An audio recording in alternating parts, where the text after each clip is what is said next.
Buddha on Buddhi by Dr. Tirkya Jaryansatasan. In an interview in the late 1990s, Swami said to me, "In Thailand, the Buddhists think I am just a monk."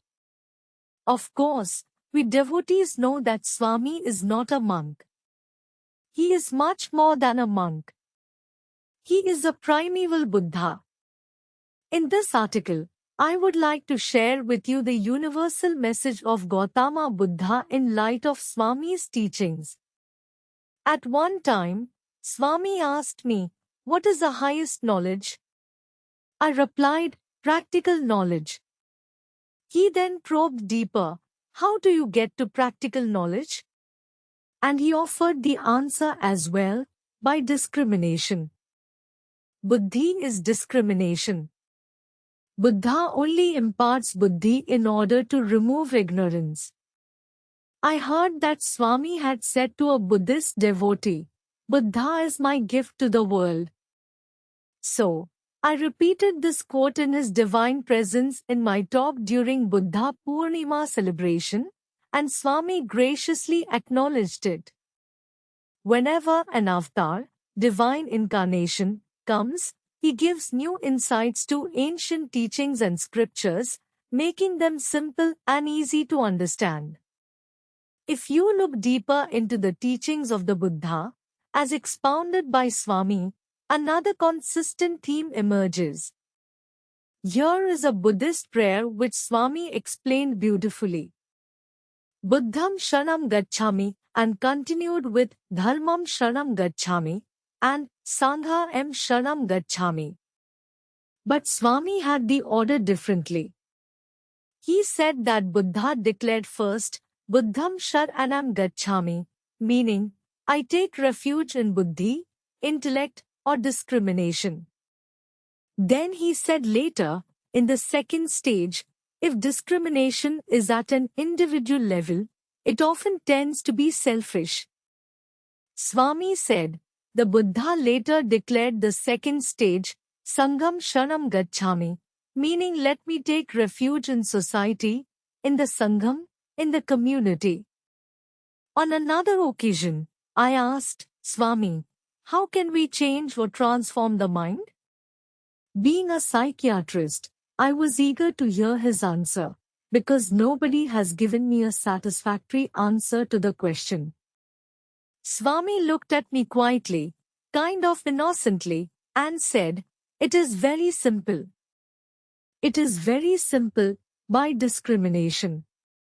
And then he added, but it has to be fundamental discrimination, not individual discrimination.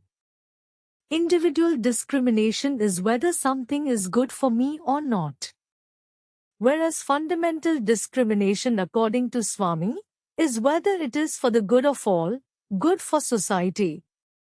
Only when you have fundamental discrimination will you be able to transform the mind.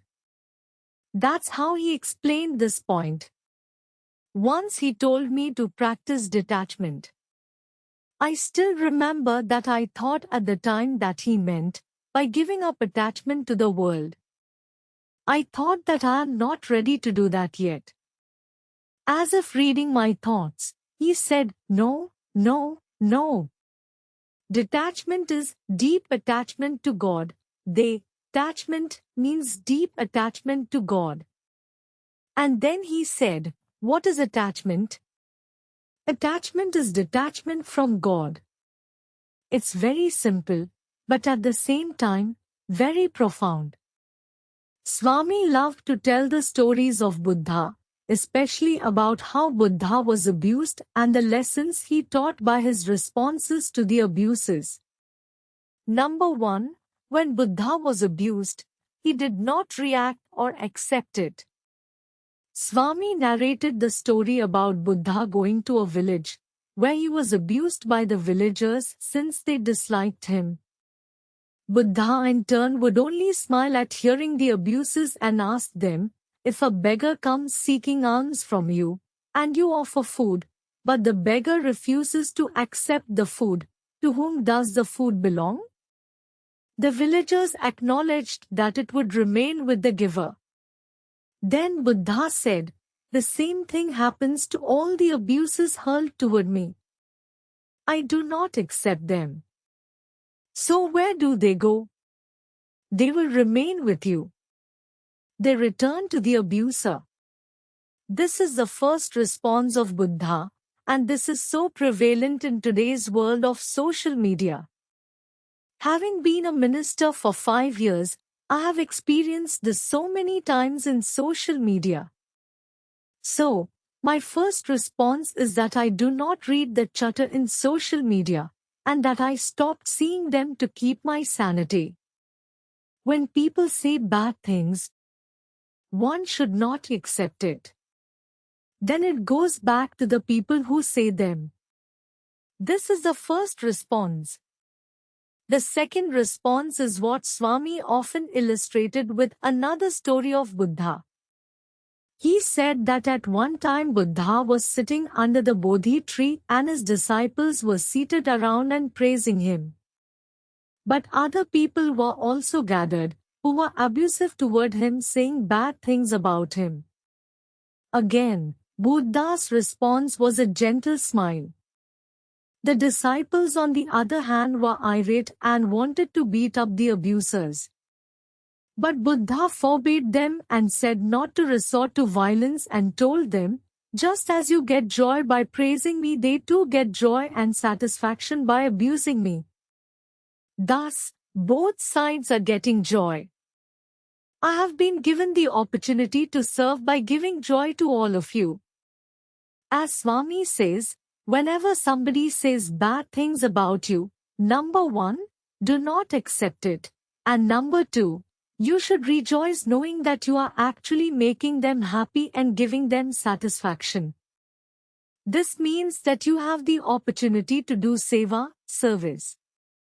The third response is very deep and at the spiritual level. If you analyze this situation, the first response arises from the physical, worldly level, and the second response is coming from the mental level. When you change your perspective, you will recognize that the third response comes from the understanding and ultimate realization that we are all one.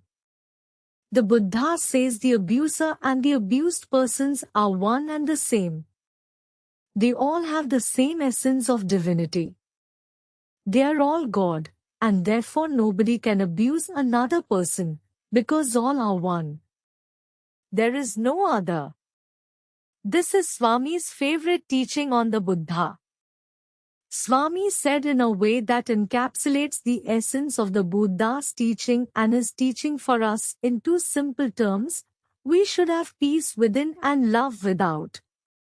The essence of Buddham Sharanam Gacchami, Sangham Sharanam Gacchami, and Dharmam Sharanam Gacchami can be summarized as peace within and love without, just as he summarized all the Vedas, scriptures, in a few profound words: help ever, hurt never. When we sing Buddham Sharanam Gacchami, we always end with Saisha Sharanam Gacchami. We take refuge in Sai. Sai Ram. Dr. Tirkya Jaryan Sattison.